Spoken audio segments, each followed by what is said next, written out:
In this video, I'm going to teach you how to complete an intake elimination chart. What you're going to do on the left-hand side of the screen is select your Health tab. Scroll down until you find Intake Elimination. You're going to click Search.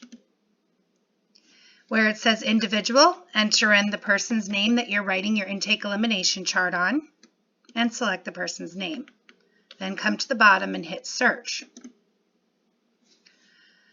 What you'll notice here is this person has entered data on the individual's intake elimination.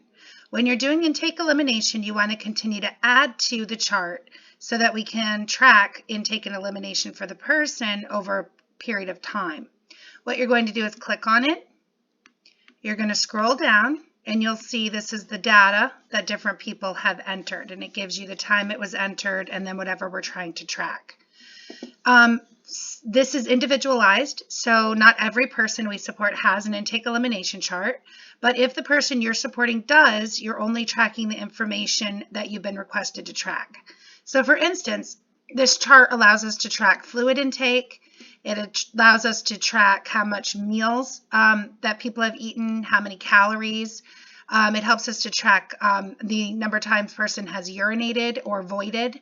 It lets us track bowel movements. It lets us track if there's any blood in the bowel movements, if we've given bowel aids. Emesis is vomit, so it lets us track that.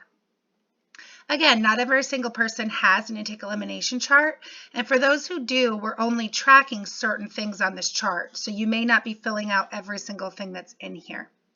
In order to add to this chart, you're going to click Add Intake Elimination, and you'll notice then a spot appears for you to enter data. If you are tracking fluid intake, you put in the number of cc's that you gave the person here. Fluid type, again, what type of fluid did you give them? If you're tracking percentages of meal eaten, you would put the percent here. Of course, you would be looking at calorie intake and you'd be measuring the calories and putting that here. Number of voids, again, that's the number of time the person urinated that day. If you are tracking the amount, of course, you would catch that urine and it would measure it for you in cc's. Most people that have intake elimination, we are tracking bowel movements. So the bowel movement, you would just hit this arrow, select how many times the person had a bowel movement that day, what type it was. Okay, so we're just going to say that it was normal. The amount, was there blood in it, yes or no? And then you shouldn't be filling in bowel aids on this form. And then we have emesis here. Again, did they vomit? Was there blood in it? You'll notice my name appears right here automatically. Now, what's really important about this is there's this little add button right here. If I forget to click this add button and I just go straight down here to submit, all my data is lost. So make sure that you select add, make sure your data has been included, and then come to the bottom and hit submit. That's how you complete an intake elimination chart in TheraP.